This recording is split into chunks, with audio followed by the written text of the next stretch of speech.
There's an old saying that with the right company, anything can be enjoyable. Or at the very least, I think that's an old saying. But it certainly applies to an awful lot of things in life, as even just the act of watching paint dry can be made bearable if you have someone to be around and talk to throughout the dull process. Yet for every digital form of entertainment, be it if it's binge watching a great TV show, going to the cinema or passing around an aux cord, few of these things can compare to the act of sitting down and playing video games together. Certainly enjoyable if you're doing it together but on separate ends, but even better if you're in the same room. Growing up in the early 2000s meant that just about every single video game that could be played cooperatively was possible exclusively through Splitscreen, or on a shared screen but nevertheless in the same room, at least up until the birth of Xbox Live, PSN, and a healthy influx of PC games supporting online co-op. In 2021, couch co-op is barely even a thing anymore, outside of a handful of real passion projects. And in this video, I'll do my best to run down examples of the best cooperative titles from yesteryear and elaborate a bit on how younger generations of gamers have effectively been robbed of the experience of sitting down in a room together, each with a controller in hand, and losing hours on end to whatever madness was unfolding on screen. From Halo to Perfect Dark to Time Splitters to Castle Crashers to Lego Star Wars, games that enable 2 or more players to share the fun together locally typically have a tendency to stick with you for years on end. Like Winnie the Pooh so eloquently put it once, we didn't realize we were making memories, we just knew we were having fun. Now that should be an old saying, if anything. The most classic example that I can think of that introduced me to the beauty of split-screen co-op was none other than Halo Combat Evolved, developer Bungie's crowning achievement that would help solidify Microsoft and the Xbox as major players in the gaming industry. Halo was revolutionary in more ways than one, and for reasons that you've already heard a million times before. Yes, the combat, AI, enemy variety, and approach to shooter conventions helped lay the groundwork for shooters for decades to follow. Embarking on this grand, epic adventure as the iconic Master Chief, wait, whoa, there's 2 of them? With twice the testosterone and badassery?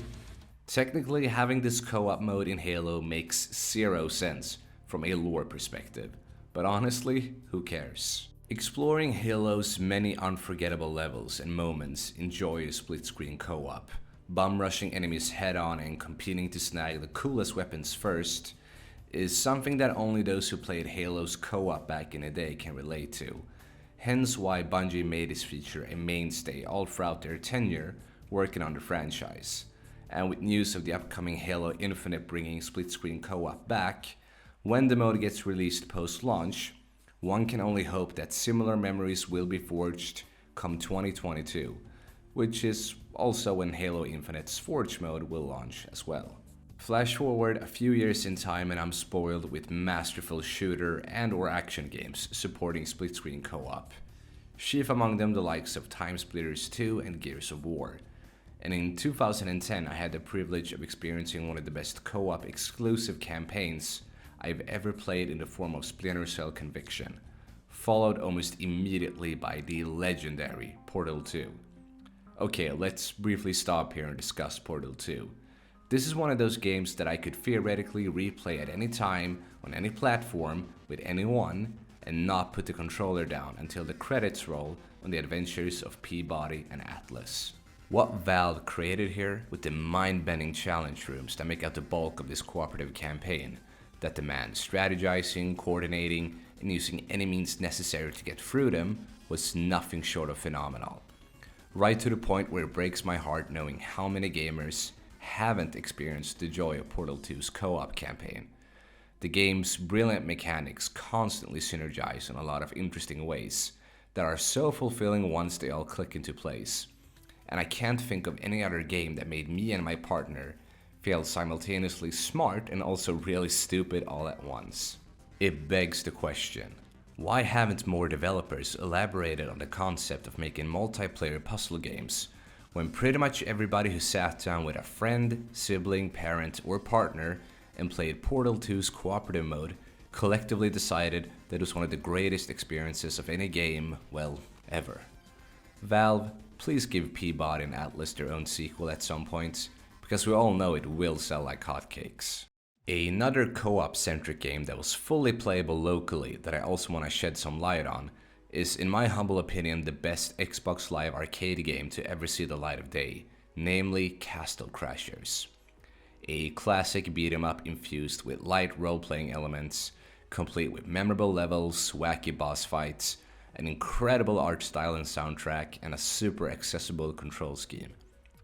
Castle Crashers was one of those games that gave you a lot while also not asking much at all.